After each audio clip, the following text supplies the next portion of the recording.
ये हम हमेशा कहते रहे हैं कि जिस व्यक्ति ने पूरा जीवन रामलला की सेवा में समर्पित कर दिया था, अपने जीवन के बहुमूल्य 50 से 60 साल उन्होंने विश्व हिंदू परिषद और आरएसएस को सौंप दिया था। क्या उसे सपना था कि एक दिन जो है, जब उन्होंने नौकरी छोड़ी थी, कि एक दिन राम का मंदिर बनेगा और उस राम के मंदिर में ये राम जन्मभूमि तीर्थ ट्रस्ट का गठन होगा और उस ट्रस्ट के महासचिव होंगे?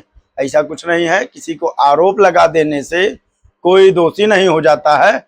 और जिस दिन एसआईटी की रिपोर्ट आ जाएगी, विस्तृत रिपोर्ट, चंपत राय जी अपना पक्ष रख देंगे, उसके बाद जितने रामद्रोही हैं, यद मूल्य पण मूल्य अदुब मूल्य, चाहे संतोष दुबे हो, यति नरसिम्हानंद हो, पवन पांडे हो, अखिलेश यादव हो, इसी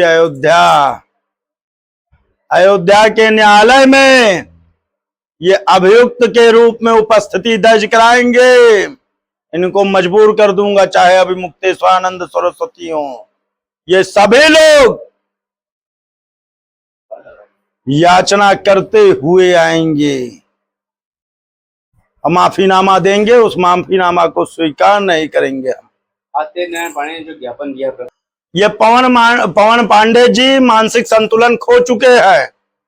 अयोध्या के ही नहीं, देश के किसी भी भगवा वस्त्रधारी संत, महंत और सन्यासी के लिए इस तरह की भाषा। पवन पांडे जी, आप नमाजवादियों के चमचे हो।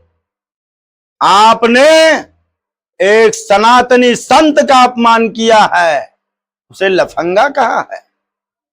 जनेश्वर मिश्रा पार्क के ट्रस्ट के पैसों से साइकिल बांटने वालों, यह आरोप मेरा नहीं है, यह समाजवादी पार्टी के ही एक नेता, जिनको तुम्हारे कारण पार्टी से निष्कासित कर दिया गया, पवन पांडे, उसका वक्तव्य है।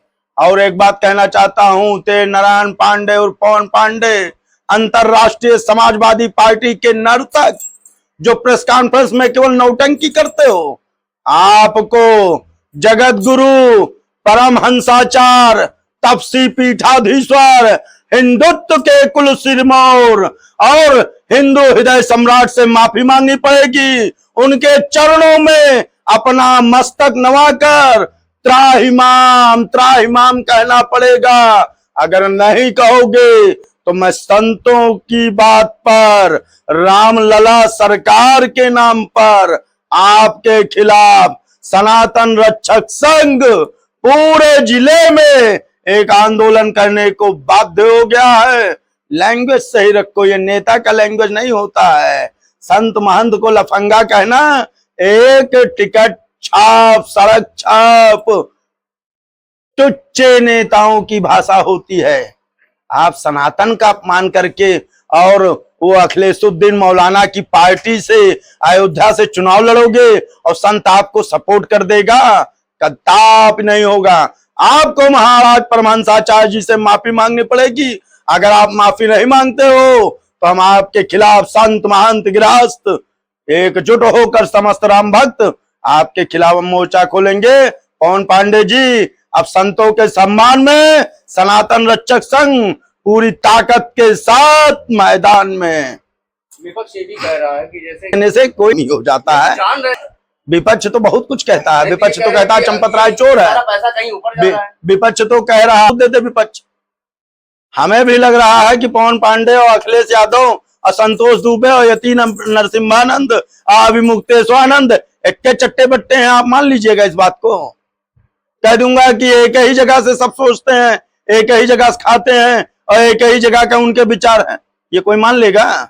विपक्ष के हर चीज कह देने से आप अगर जो है हम मान लें तो निशिकांत दुबे के कहने से पवन पांडे का करा नौटंकी कर रहा हो, जो है एफआईआर कराओ तो मानो ना।